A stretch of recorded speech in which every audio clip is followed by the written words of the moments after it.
시간들이고요. 예배가 다행히 하나님의 은혜로 시작이 되었지만 여전히 또 우리의 일상이 완전히 회복된 건 아닌 것 같아요. 어제 임원들이 점심 후에 예배를 준비하고 또 교육자들 예배를 준비하면서 이야기를 나누면서 많이 생각했던 것들 중에 하나가 예배가 시작되어지고 여러 가지 상황이 괜찮은 것처럼 보이지만 또 한편으로는 작년 이맘때 우리가 사역을 한다고 하면 항상 했던 것들을 더 이상 예전처럼 하지 못하는 그런 상황들이 좀 못내 아쉬웠습니다. 그러나 또 한편으로 감사하는 건 이렇게 예배를 드릴 수 있도록 우리를 불러주시고 또 이렇게 건강하게 우리를 만나게 해주셔서 참 감사합니다. 자, 오늘은 민수기 16장 41절부터 50절까지 말씀을 가지고 속죄와 샬롬의 사명이라는 제목으로 하나님 말씀을 함께 나눠보려고 합니다. 서두에 말씀드렸던 것처럼 우리는 예측하지 못했던 일들을 겪었습니다. 영화에 톰 행크스가 주연했던 그 포레스트 검프라는 영화에 보면 이런 대사가 나옵니다. 인생이 무엇입니까? 라고 하는 질문 앞에 그 톰 행크스의 엄마가, 포레스트 검프의 엄마가 해줬던 말이 있죠. 인생은 초콜릿 상자와 같다. 어떤 초콜릿이 걸릴지 모르거든. 어떤 맛의 초콜릿을 먹게 될지 모르는 것처럼 우리가 참 살면서 이런 일이 있을 거라고 생각을 안 했죠. 예배를 드리지 못한 일이 있을 거라는 생각을 하지도 못했습니다. 예측할 수 없는 상황이 오자 그동안 우리가 가지고 있었던 일상들이 뿌리채 무너지는 것을 우리는 경험하였습니다. 세상은 아무런 별 변화 없는 것처럼 보일지 겉으로는 그럴지 모르겠지만 분명히 엄청나게 많이 달라졌습니다. 언론의 보도나 지금까지 우리가 죽음이나 질병에 대해서 느꼈던 것보다 훨씬 우리들은 그것이 되게 가까이 와 있다는 경험 속에 두려움을 가지고 지냈습니다.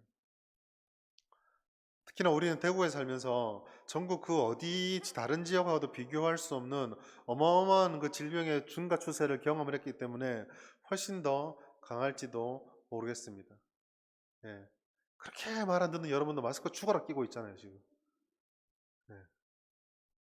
네. 우리 모두가 그거를 참 너무 뼈저리게 겪었던 것 같아요. 두려움, 생명, 건강, 변화 이런 것들이 말로만 하던 것들을 벗어나서 우리의 삶에 정말 가까이 다가왔다는 것을 몸소 느끼게 되었습니다. 그러나 이러한 변화가 있다고 해서 가장 본질적인 것, 사람에 대해서라든지 아니면 이 세상이 가지고 있는 기본적인 성격들이 영원히 변했다라고 저는 생각하지는 않습니다. 왜냐하면 역사 속에서 이와 같은 질병이라든지 이렇게 예측 불가능한 일들이 처음 있었던 일이 아니거든요. 최근에 자기 전에 조금씩 읽는 소설을 하나가 있는데 그 알베르 까뮈라는 사람이 지은 페스트라는 책을 조금씩 읽고 있습니다. 근데 한 3분의 1 정도 읽었는데 너무 좀 웃겼어요. 왜 웃겼냐면 페스트라는 책을 쭉 보면서 3분의 1을 보면서 까뮈란 이름 빼고 거기에 나오는 그 지역 이름 빼고 주인공 이름 빼면은요 그냥 우리나라예요. 설마 내가 죽을까? 그러다 보면 옆에 사람 죽고 설마 내가 걸릴까? 라는데 걸리고 괜찮아지겠죠? 그런데 다음날 질병자가 500명, 600명 늘고 도시는 봉쇄되고 뭐 이런 것들을 막 보면서 참 우리 이야기구나. 재밌는 건 그게 이미 100년쯤 전에 있던 소설이고 그거보다 한 200년 전쯤에 유럽이 패스트로 인해서 완전 쑥대밭이 되고 1900년대 초에 스페인 독감이 유행을 했었고 그 이전에 수많은 두려움과 예측불허의 상황이 있었지만 인류의 본질은 바뀌지 않았다는 거죠.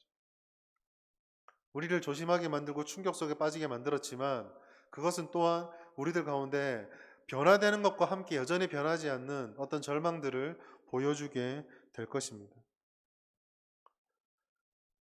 저는 이러한 상황 가운데 교회가 분명히 조금 더 새롭게 깨닫고 좀 새롭게 우리 가운데 새겨야 될 것들이 있다라고 생각을 합니다.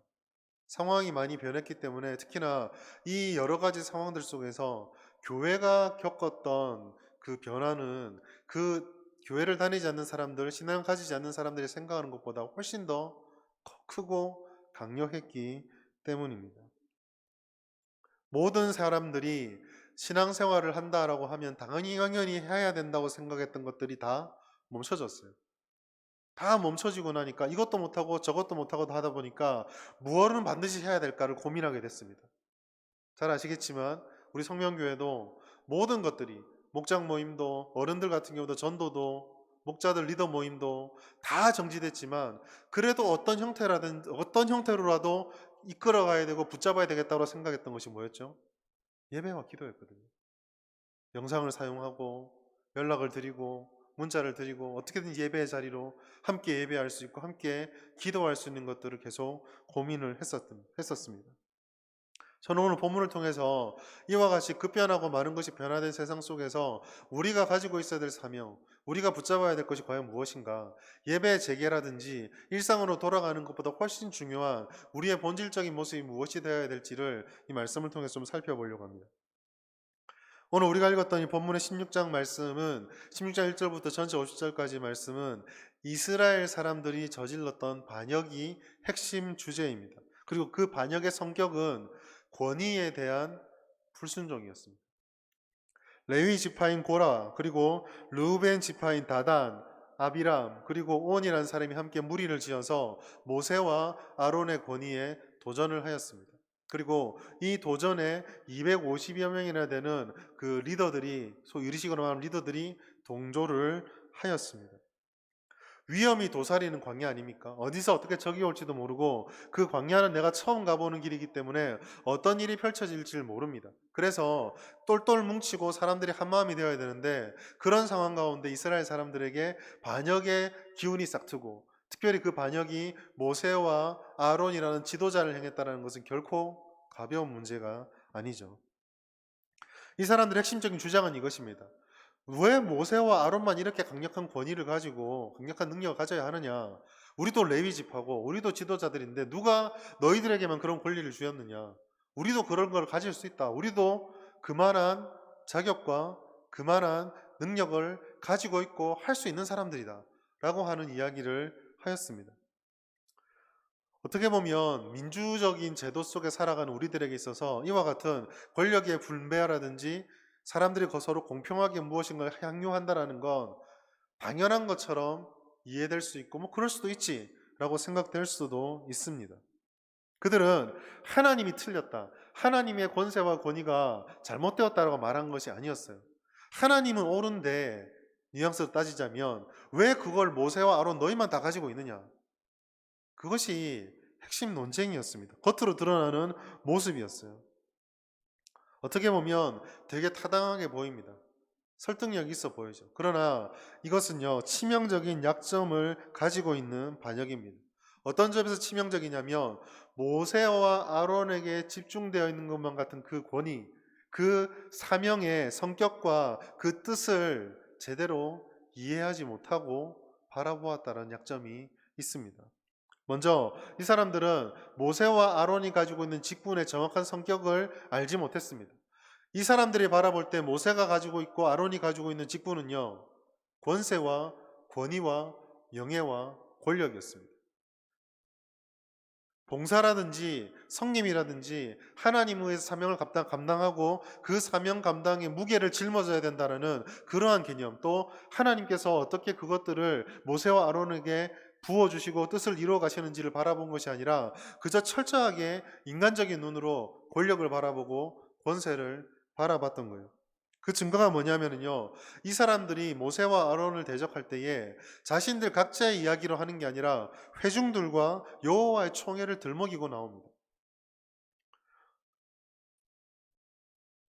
이 사람들은 사람들 앞에서 그 민수기 16장 1절부터 3절까지 말씀을 보시면 누가 회중들이 다 거룩한데 왜 너희만 거룩한 척, 너희만 능력 있는 척하고 여호와의 총회 앞에서 너희만 세우느냐라고 말하며 전체 무리들을 가지고 모세와 아론을 대적을 했습니다. 이거를 싹 뒤집어서 생각해 보면 지금 이 사람들에게 있어서 권세와 권위라고 하는 건 하나님이 뭘 원한다 이게 아니라 우리도 가지고 누릴 수 있다라는 사람의 욕심을 가지고 이걸 바라봤던 거예요.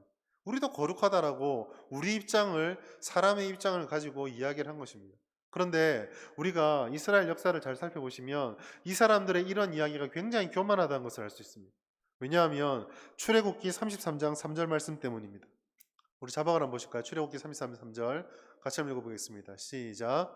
너희를 적과 꿀이 흐르는 땅에 이르게 하려니와 나는 너희와 함께 올라가지 아니하리니 너희는 목이 곧은 백성인즉 내가 길에서 너희를 진멸할까 염려함이리라 하시니. 아멘. 여기서 뭐라고 되어 있습니까? 하나님께서 이스라엘 사람과 같이 올라가지 않겠다라고 말씀합니다. 이 33장 3절의 말씀은 모세가 시내산에서 내려왔을 때 금송아지 사건을 일으킨 직후에 오는 말씀이거든요. 하나님께서 이스라엘 사람들의 범죄한 모습을 바라보면서 이들을 진멸하려고 했습니다. 그러나 모세가 그렇게 하지 말아달라고 중보하는 것을 듣고 용서를 해주셨어요. 단 용서를 해주지만 나는 너희와 함께 가지 않을 것이다. 너희는 목이 곧은 백성이라서 죄악이 많은 백성이고 말을 안 듣는 백성, 우리식으로 말하자면 말 진짜 안 듣는 뺀질이라서 내가 너희랑 같이 가면 너희를 진멸할 것 같으니까 너희만 올려보내겠다라고 말씀하신 장면이에요. 즉 여기서 하나님께서는 이미 이스라엘 사람들이 본질이 순종적이고 신앙적이고 경건하고 거룩한 것이 아니라 완악하고 속되고 욕망덩어리라는 것을 알려주신 거예요. 놀라운 사실은 이와 같은 사건이요, 아무리 길게 잡아도 10년 안쪽이라는 거예요. 지금 민수기, 우리가 읽은 이 말씀에 민수기를 여러분 기억해 보시면 민수기 1장부터 마지막까지는 한 40년의 세월입니다. 레위길에서 민수기로 넘어오면서 가나안에 바로 들어가지 않았습니다. 하나님 말씀대로 순종하지 않았거든요. 그래서 1세대들이 모두 광야에서 쓰러지는, 즉 죽는 기간이 40년, 그 40년의 기록이 이 민수기예요. 그러면 우리가 이 오늘 읽었던 이 사건, 이 오늘 읽었던 이 본문의 사건을 아무리 길게 잡아도 만약에 이 사건이 1세대가 거의 다 죽어갈 때쯤, 다 없어져 갈 때쯤의 사건이라 하더라도 40년이 채 안 됩니다. 엄청난 결과를 겪었음에도 불구하고 하나님께서는요, 이 사람들을 완악하다라고 말했음을 불구하고 지금 이 고라와 일당들은 우리가 거룩하다라고 이야기를 하고 있습니다.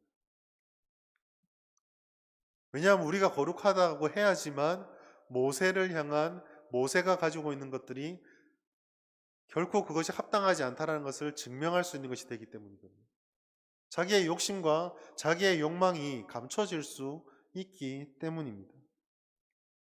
여호와의 총회란 말도 마찬가지예요. 여호와의 이름을 앞세워서 여호와께서 세우신 이 백성을 너희들이 함부로 한다라고 말하고 싶지만 사실 이 고라와 그들의 무리들에게 있어 여호와는 별로 중요하지 않았습니다. 자신의 정당성을 위해서 삼았던 도구에 불과합니다. 마치 오늘날 제가 강단에 서서 정치 얘기하는 거 별로 바람직하지 않다고 저는 생각을 하는데요. 뉴스를 보거나 선거철이나 아니면 이런 국회에 대한 얘기 보면 제가 제일 궁금한 게 그거였습니다. 국민들의, 난 뜻을 준 적이 없거든요. 그러니까 맨날 국민들의 뜻이래요. 맨날 국민들이 원한다. 나는 한 번도 준 적이 없거든요. 그럼 무슨 말입니까? 도구일 뿐인 거예요. 여호와의 총회. 정말 우리가 여호와의 총회, 여호와의 뜻 아닙니다.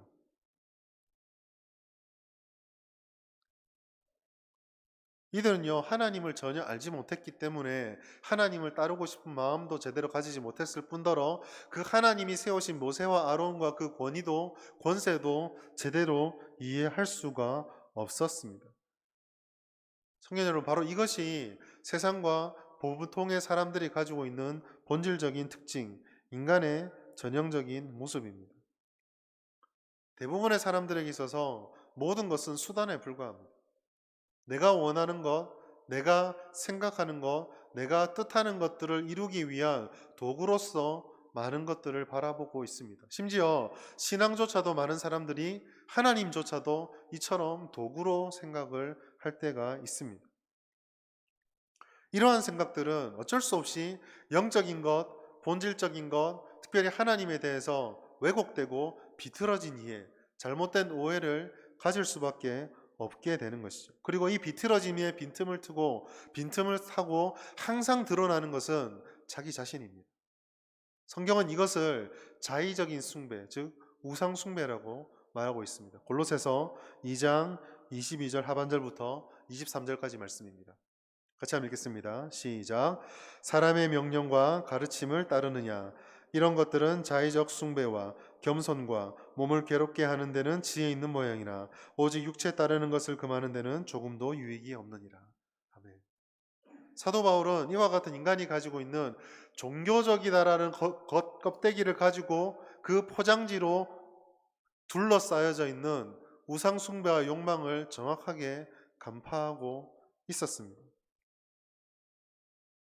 고라 일당이 이 사건을 저지른 것이 이제 40절까지 있는 말씀인데, 오늘 우리가 읽었던 본문으로 오면은 또 한 번의 반역이 일어납니다. 고라 일당들이 땅이 갈라져서 하나님께 징계를 받는 거 볼 때는 무서웠는데, 가만히 생각해 보니까 화가 나는 거예요. 아니 모세아는 네가 뭔데 우리를 갖다 이렇게 징벌 하느냐. 다시 달려온 겁니다. 41절, 이튿날 이스라엘 자손의 온 회중이 모세와 아론을 원망하여 이르되 너희가 여호와의 백성을 죽여노라. 자신들의 심판의 결과로 인해서 죽은 것을 뭐 어떻게 합니까? 여호와의 백성을 살인한 살인자로 지금 모세와 아론을 몰아붙이고 있는 거예요. 이것은 뭘 말합니까? 고라와 다단과 아비람과 온과 같은, 그리고 250명의 일부의 모습이 반역이라고 생각했는데, 그래서 이 반역이 부분적인 모습으로 보고 싶었는데 41절에 보니까 이러한 성향들이 그 무리에만 있었던 것이 아니라 누구에게도 다 있었다고요? 이스라엘 전체가 지금 거기에 빠져 있는 거예요. 그들은 하나님께서 고라와 그 반역자들을 처리하는 것을 보았습니다. 모세가 뭐 능력이 그렇게 많다 땅을 가를 수 있겠습니까? 진짜로 모세에게 그런 능력이 있다고 믿는다고 한다면 이렇게 올 수 있겠습니까? 못 오겠죠. 자기들 볼 때 모세는 니나 내나예요. 그러니까 따르고 싶은 마음도 없고 그냥 무너뜨리고 싶은 대상이 될 뿐입니다. 하나님께서 땅을 가르는 걸 보았다고 한다면, 그 두려움이 있다면 이 사람들은 오지 못했을 거예요. 그럼에도 불구하고 모세와 아론에게 왔다라는 말은, 이 사람들은 결국 하나님의 능력과 하나님에 대한 이해나 하나님에 대한 관심이 있었다 없었다? 없었다는 얘기예요. 그리고 이것이 세상입니다. 이것이 사람들의 본질이에요. 우리는 이러한 세상의 특징들, 아무리 세상이 변하고 충격을 받았다 할지라도 이 10년 가운데 깊숙이 박혀져 있는 영적인 본질이 무엇인지를 깨달아요. 그래야지 세상의 흔들림 속에서 여기저기 휩쓸리지 않는 우리의 사명을 따라서 걸어갈 수 있게 되는 거예요. 자, 그러면 이와 같은 이스라엘 사람들이 이런 나쁜 본질을 가지고 있구나 라는 걸 분석하기만 하면 되느냐? 우리 안에도 여전히 그런 연약함이 있거든요. 그래서 그 다음에 이러한 이스라엘 사람들의 본질을 하나님께서 어떻게 다루셨는지를 좀 주의 깊게 봐야 됩니다. 42절 말씀부터 보면 하나님께서 모세와 아론의 위기를 보시면서 즉각적으로 임재하고 계십니다. 42절입니다. 회중이 모여 모세와 아론을 칠 때에 회막을 바라본즉 구름이 회막을 덮었고 여호와 영광이 나타났더라. 무슨 말입니까? 하나님께서 지금 회막으로 급히 내려오셔서 회막 가운데 구름으로 그 영광을 보여주셨다라고 말씀을 하고 있습니다. 구름과 불기둥은요, 가나안을 가기 위한 여정에 이스라엘 사람들에게 있어서 굉장히 익숙한 것입니다. 그들은 구름 기둥이 떠오르거나 불 기둥이 떠오르면 길을 갑니다. 구름 기둥이나 불 기둥이 멈추면 거기서 장막을 칩니다. 장막을 치면 여호와의 회막에 하나님의 영광의 구름이 내리는 것을 그들은 보았습니다. 시내산에 임하는 불을 보았고요. 홍해를 건너기 전에 자신들을 막아주었던 그 불의 역사를 보았습니다. 구름의 임재와 불의 임재를 바라본 이들은 하나님의 영광을 부인할 수 없었을 것입니다. 그러나 이 하나님의 임재가 그 임재를 바라보는 모든 사람들에게 다 동일한 것은 아니었습니다. 특히나 이스라엘 사람들에게 이 하나님의 임재가 나타났다는 것. 우리가 지금 하나님의 종이라고 말하는 모세를 압박하고 있는데 갑자기 하나님의 영광이 나타났다고 하는 것은 별로 유쾌하지 않았을 것입니다. 좋은 것은 아니었을 거예요. 아까도 말했지만 금방 앞에 땅이 갈라지는 것을 보았고, 그리고 이스라엘이 광야를 출발해서 나오면서 하나님의 임재가 나타나면서 자기들이 칭찬 들은 적이 단 한 번도 없습니다.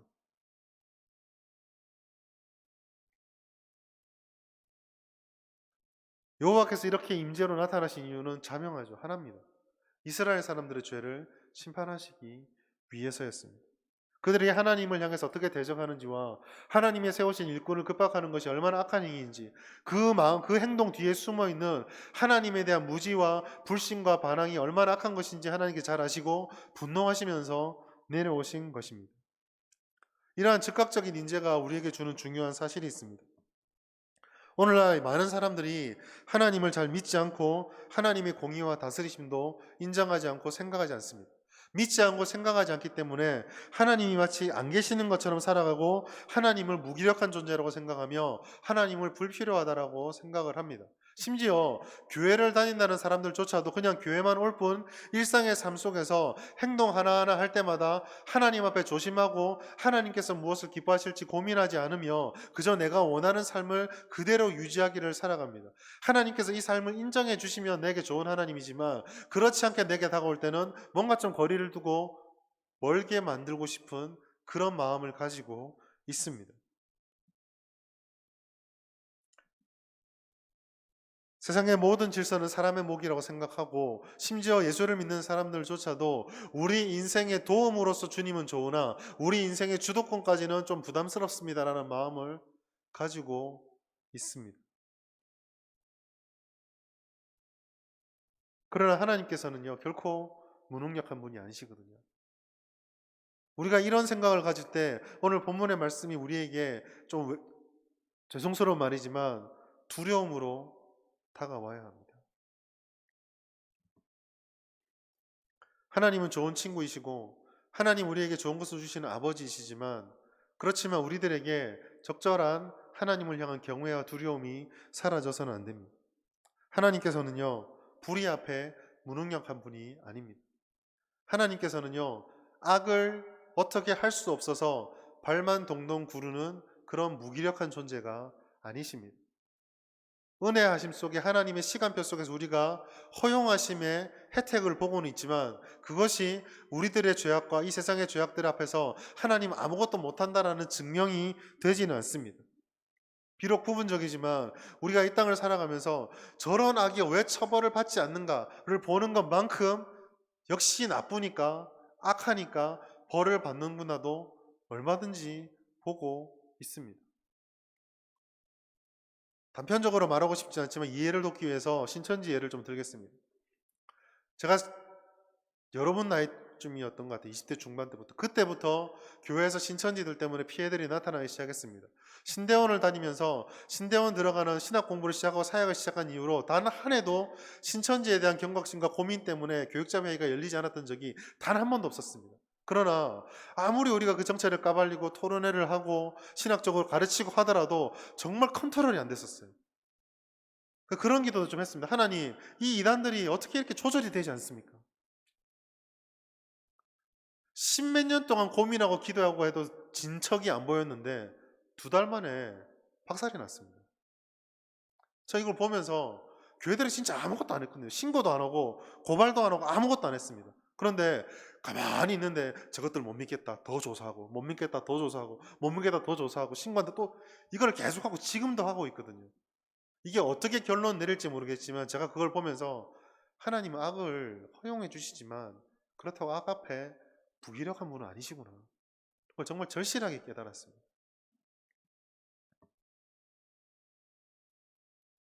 하나님의 공의는 여전히 이 세상 가운데 역사하고 있습니다.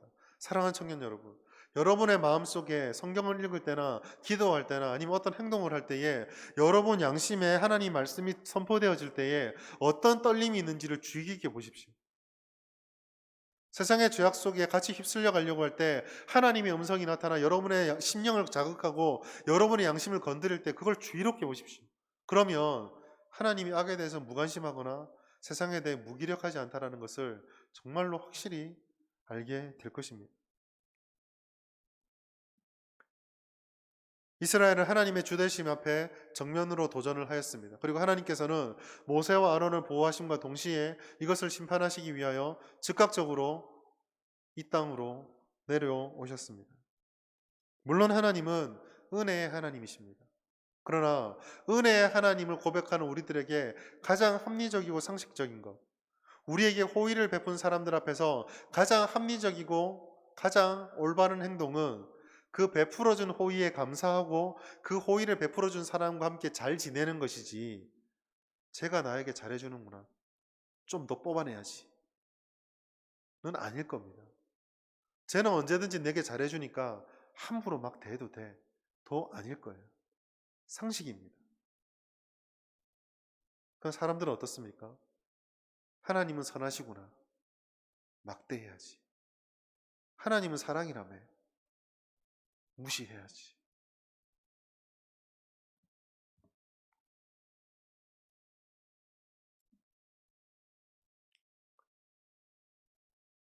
이 하나님의 진노가 어떻게 나타났습니까?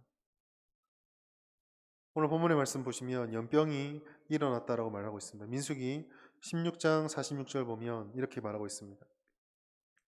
하반절에 보면 여호와께서 진노하셨으므로 연병이 시작되었음이니라. 구약에서 연병과 같은 갑작스러운 질병은 하나님의 징계의 수단 중에 하나입니다. 이스라엘을 향한 진노, 모세와 아론을 대적함을 인하여 하나님의 뜻을 저버렸던 이스라엘을 향해 진노하시면서 하나님께서 연병을 일으켰습니다. 얼마나 오랜 기간 동안 내렸는지 모르겠지만 이 연병으로 인해서 사망자가 자그마치 14,700명이라고 49절에 말하고 있습니다. 코로나19로 인해서 발생했던 사망자가 제가 설교 준비할 때 4월 24일 기준으로 240명이었습니다. 제가 조금 전에 올라오기 전에 보니까 2명이 늘어서 242명이라고 말하고 있습니다. 작은 숫자가 아니죠. 작은 숫자가 아닙니다. 오늘 저희 교회 1, 2부 예배 때 오셨던 분들이 대략 한 400 후반 500 정도입니다. 절반에 가까운 수가 돌아가신 거예요. 14,700이라는 숫자가 얼마나 큰 숫자입니까? 근데 저는 이 연병을 조금 더 생각을 했으면 좋겠습니다. 오늘날 그리스도를 외면하고 살아가는 사람들에게 이 연병은 죄의 징계로만 오는 것인가? 그렇게 단순하지 않습니다. 저는요, 이 성경에서 말하고 있는 오늘 본문에서 말하는 연병이 하나님의 징계로서의 연병이기도 하지만 그게 우리 안에 들어와서 우리를 죄의 순환 속에 들어가게 만드는 악순환의 고리다라고 생각을 합니다. 이런 악순환의 고리로서의 죄는 로마서 1장 24절부터 31절까지 말씀에 잘 나타나 있습니다. 좀 길지만 자막을 보시면서 같이 한번 함께 합독을 했으면 좋겠습니다. 같이 읽겠습니다. 시작. 그러므로 하나님께서 그들을 마음의 정욕대로 더러움에 내버려 두사 그들의 몸을 서로 욕되게 하게 하셨으니 이는 그들이 하나님의 진리를 거짓 것으로 바꾸어 피조물을 조물주보다 더 경배하고 섬김이라. 주는 곧 영원히 찬송할 이시로다. 아멘. 이 때문에 하나님께서 그들을 부끄러운 욕심에 내버려 두셨으니 곧 그들의 여자들도 순리대로 쓸 것을 바꾸어 영리로 쓰며 그와 같이 남자들도 순리대로 여자 쓰기를 버리고 서로 향하여 음욕이 부릴 듯하며 남자가 남자와 더불어 부끄러운 일을 행하며 그들의 그릇됨에 상당한 보응을 그들 자신이 받았느니라.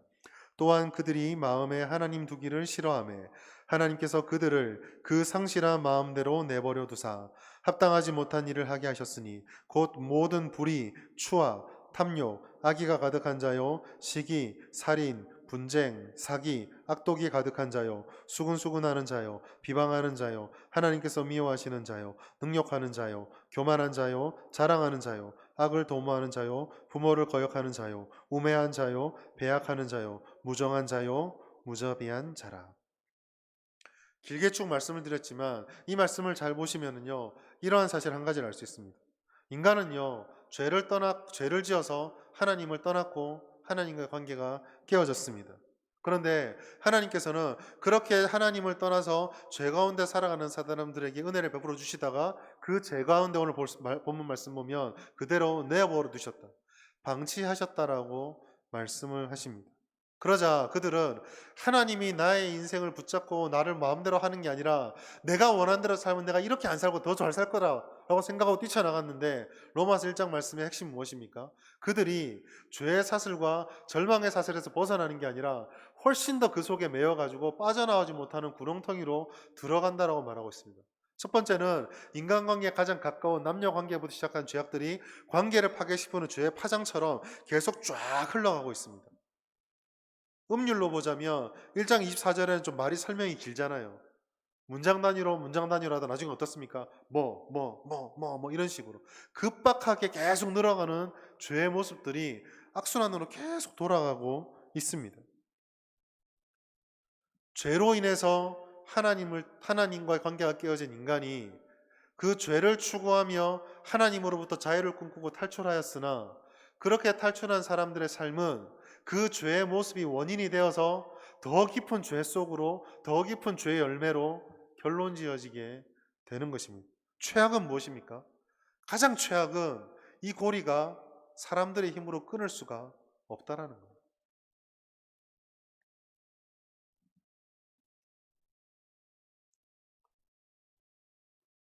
우리도 이러한 세상 가운데 살아가고 있습니다. 코로나19 사태가 저는 이것을 훨씬 더 깊숙하게, 훨씬 더 적나라하게 보여줬다라고 생각을 합니다. 20세기 후반부터 21세기까지 글로벌라이제이션, 국제화, 세계화라는 것이 전 세계를 강타하는 화두였어요. 그러나 코로나19가 딱 터지면서 세계화, 즉 모든 장벽이 허물어지고 국경의 문을 열어야 된다는 추세가 그거를 주장했던 나라들로부터 철회되면서 닫히고 있습니다. 세상이 변했습니다. 사람들이 얘기하는 모든 것들이 얼마나 허망하게 무너지는지를 보여준다라는 것이죠. 우리 청년들이 오늘 이렇게 예배를 회복하면서 영적인 눈을 좀 떴으면 좋겠습니다. 우리가 살아가는 세상이 과연 어떤 세상인가? 세상에는 소망이 없습니다. 세상 사람들이 무엇을 이야기하고 무엇을 추구하고 달려가든지 거기에는 답이 없다라는 것이죠. 그럼 답이 뭐냐? 목사님 지금도 오늘 또 좀 오랜만에 또 길게 하네. 역시 그럴 줄 알았습니다 생각하고 드는데 쭉 길게 하는 얘기들 자꾸 현상들을 얘기하는데 그런 답이 뭡니까? 답은요. 오늘 모세가 아론에게 명령했던 거기에 답이 있습니다. 자, 46절 말씀 같이 한번 읽어보겠습니다. 자막을 보시면서 시작. 이에 모세가 아론에게 이르되 너는 향로를 가져다가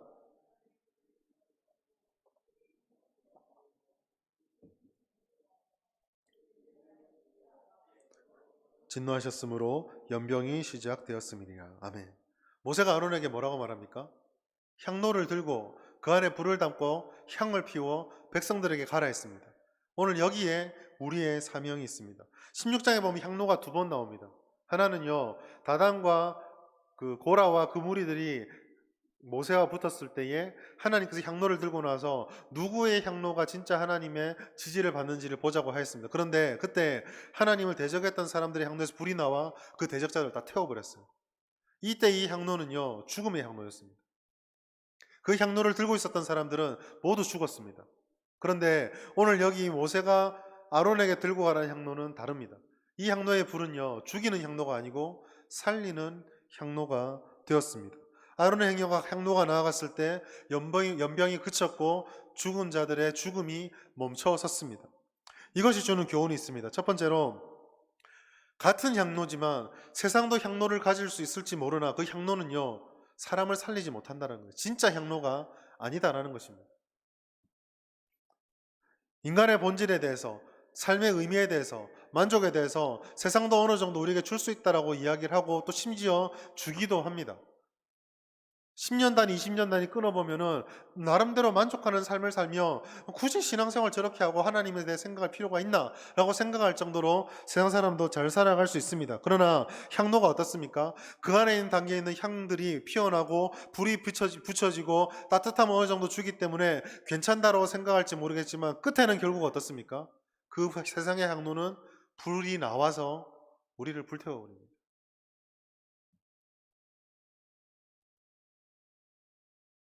이 어지럽고 복잡하고 악한 세상 속에서 살아가며 적당히 동화되고 살아가면서 별 문제를 못 느낄 때에 우리는 그 향로의 불이 우리를 태우고 있다는 것을 모르고 있을지도 모릅니다. 그러나 그 향로의 불은 언젠가는 우리를 태우게 되고 그렇게 살아갔던 우리의 인생 속에서 진짜 쫓아가야 될 것을 못 쫓아갔다는 후회를 우리에게 남기게 될 것입니다.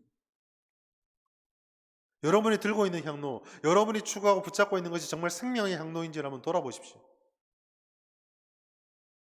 그 안에서 내가 지금 타고 있지 않은지를 우리는 살펴보아야 합니다. 그리고 세상 사람들이 그걸 들고 지금도 불타는지도 모르고 달려가고 있는 그들을 불쌍히 여기고 안타깝게 여길 수 있어야 됩니다. 두 번째로 아론의 향로입니다. 아론의 향로는 생명을 주고 죽음을 끊는 향로였습니다. 생명을 주고 죽음의 사슬을 끊는다라는 이 의미 때문에 아론의 향로는 신약적으로 얘기하자면 그리스도의 십자가를 상징합니다. 우리가 하나님의 말씀을 들었을 때에 우리 가운데 하나님 말씀이 깨달아지게 되고 그 깨달음이 우리 자신을 비춰보았을 때에 우리 가운데 얼마나 죄악된 것을 깨닫게 됩니다. 그리고 그렇게 깨닫고 믿음을 가지게 되면 그 믿음을 가지고 우리는 삶을 살아가게 되죠. 이 일련의 과정을 살아가는 삶의 향로가 마련이 되고 신앙의 향로가 마련되어지면 성령께서 우리 안에 내주하시고 우리 가운데 불로서 임하십니다. 그 불이 우리에게 능력을 주고 우리가 그 불을 통해 우리 삶을 태울 때에 소위 신약에서 말하는 그리스도의 향기가 세상에 펼쳐지게 되는 것이죠. 그리고 그 향기야말로 그리스도께서 우리를 위해 주셨던 속죄의 최고의 열매가 됩니다. 우리의 능력으로 하는 것이 아니죠. 향로는요, 외부에서 온 것입니다. 따라서 우리는 우리의 향로가 그리스도 향로인지를 물음과 동시에 그 향로 속에 성령의 불, 은혜의 감격, 하나님에 대한 관심, 하나님을 향한 열정과 사랑이 담겨져 있는지, 그리고 그 불이 하나님을 향한 향기로 나아가고 있는지, 삶이 들여지고 있는지를 돌아볼 필요가 있습니다. 세 번째로 아론의 향로를 들고 회중에게 가서 죽은 자와 산 자 사이에 섰다라는 이 말씀이 오늘날 이제 앞으로 우리 교회의 사명, 우리 청년들의 사명을 말해주고 있습니다.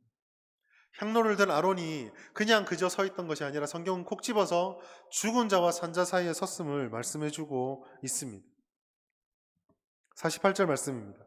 죽은 자와 산 자 사이에 섰을 때에 연병이 그치니라.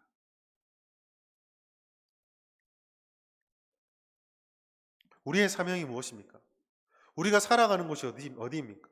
성도들이 살아가는 곳은 바로 예수를 믿지 않은 죽은 자들과 그리스도를 믿는 복음을 가진 생명의 그 경계선에 서는 것, 죽음과 생의 경계선이 바로 성도들의 삶의 터전입니다. 우리가 아론의 향로를 들면 그 안에 성령의 향을 담고 성령의 향기를 풍기면 생명이 시작됩니다. 그러나 우리가 들고 있는 향이 마치 모세와 아론에게 대적을 하였던 고라와 다단이 들었던 그 향이라고 한다면 우리를 통해서 생명을 얻는 것이 아니라 저들도 여전히 죽음의 향기를 맡을 뿐입니다. 교회의 존재 이유는 연병이 만연한 세상 속에서 더 많은 것을 누리고 더 높은 곳에 올라가는 곳에 있지 않습니다. 우리는 이 분열하고 죄악되고 절망하고 두려워하고 이기적이고 경쟁하는 세상 속에 들어가서 하나님을 따르는 생명의 법이 무엇인지를 보여주어야 하는 사람들입니다. 자신들의 욕망을 태우기 위해서 그들이 가지고 있는 향을 끊임없이 흔드는 사람들 앞에서 그 향로를 손에서 뺏고 이것이 생명의 향이라는 것을 보여주며 하나님의 백성다운 삶을 살아가야 한다는 것이죠. 물론 그들이 가지고 있는 삶의 문제들이 여전히 우리에게도 동일하고 그것들로 인해서 우리가 여전히 힘들지만 그럼에도 불구하고 우리가 보여주는 것은 달라야 한다는 것입니다. 올 한 해는 취업 준비하시는 청년들과 많은 청년들에게 정말 힘든 한 해가 될 것입니다. 2주 전에 발표한 경제 성장률이 마이너스 1.4%. 아무리 좋게 본다 하더라도 성장률이 올라올 것이라고 생각하지 않고 있고요. 전 세계적으로 그나마 우리가 마이너스 1.4% 성장률이라는 것은 굉장히 잘하고 있는 거거든요. 20%, 마이너스 30%, 막 이래 떨어집니다. 미국, 유럽, 영국, 일본, 중국 할 거 없이 경제 성장률이 떨어지고 있어요. 실업률 어마어마합니다. 기존에 세기를 찾는 사람은 둘째치고 있던 사람들도 직장을 가지기 힘든 시대가 되었습니다. 말 그대로 우리들의 삶의 터전은 이미 죽음과 생명의 경계선에 서게 되었습니다. 피할 수 없는 현실이에요. 그럼 여기서 우리가 던져야 될 것은요, 우리가 가져야 될 것은 우리 손에 어떤 향로가 들려있는지를 계속 물어야 합니다. 인간의 노력과 인간의 열심으로 해결할 수가 없습니다. 코로나가 보여준 게 그거잖아요. 코로나를 계획했습니까? 아니잖아요. 계획하지 못한 일들의 발생 앞에서 우리가 할 수 있는 가장 지혜로운 방법은 하나님의 삶의 길을 따라가는 것입니다. 아론의 향로를 드는 것이죠. 우리는 이 사명을 잃어서 안 됩니다. 교회는요, 높아질 수 있습니다. 그러나 낮아질 수도 있어요. 성도들은요, 어마어마한 성공을 경험할 수도 있습니다. 그러나 어떻게 저렇게 실패할 수 있을까? 라는 실패도 경험할 수 있습니다. 누구나 다 알아주는 중심부에 들어갈 수도 있지만 아무도 알아주지 않는 변두리로 갈 수도 있습니다. 그런 아론의 향로가 어떤 것입니까? 우리가 어디로 가든지 높아지든 낮아지든 성공하든 실패하든 알아주든 알아주지 못하든 바로 거기에 영적 전쟁터처럼 맞붙어 있는 죽음과 생명의 경계선에 서서 아론의 향을 들어야 합니다.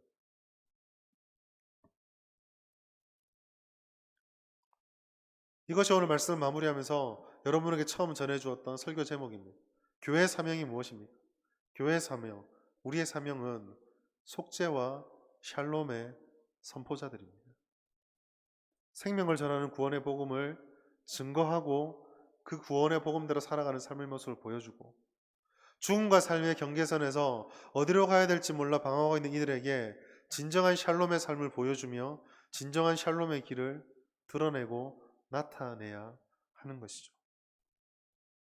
아무리 세상이 변한다 할지라도 지금보다 더 급격한 세상이 온다 할지라도 교회의 이 본질적인 사명은 하나님이 다시 오는 그날까지 변하지 않습니다. 사랑하는 청년 여러분, 학교와 직장에서 아무도 보지 않는다고 여러분에게 주어진 향로 안에 세상의 것을 담아서 태우지 마십시오. 다른 불을 담아서 목숨을 잃어야 했던 아론의 두 아들을 생각하십시오. 우리가 드려야 되는 불은 정해져 있습니다. 말씀의 불이요, 하나님 뜻에 순종하는 그리스도인의 성숙한 인격의 불이고 순종의 불을 태워야 합니다. 그러면 그 향기를 맡는 사람들의 변화와 그 향기를 태우는 우리들의 삶은 하나님께서 이끄시고 인도해 주실 것입니다. 죽은 자와 산자 사이에 섰을 때에 연병이 그치니라. 이제 새롭게 또 예배가 시작이 되었습니다. 오늘 이 자리에 많이 참석하지 못한 우리 청년들, 참석한 청년들과 지금 이 시간에 영상을 통해서 예배를 들고 있는 청년들이 이 한 주의 삶을 살아가면서 우리가 어떤 향로를 들고 있는지 돌아보시고 그 향로를 하나님께 드려서 하나님의 불을 태워 내가 있는 그곳에서부터 하나님의 향을 전해서 하나님 주시는 이 속죄와 샬롬의 사명을 감당하는 우리 모든 청년들 될 수 있기를 주님의 이름으로 축복합니다. 이 말씀을 생각하시면서 함께 통성을 1, 2분 정도 기도했으면 좋겠습니다. 다른 무엇보다 우리가 가지고 있는 향로가 어떤 향로인지를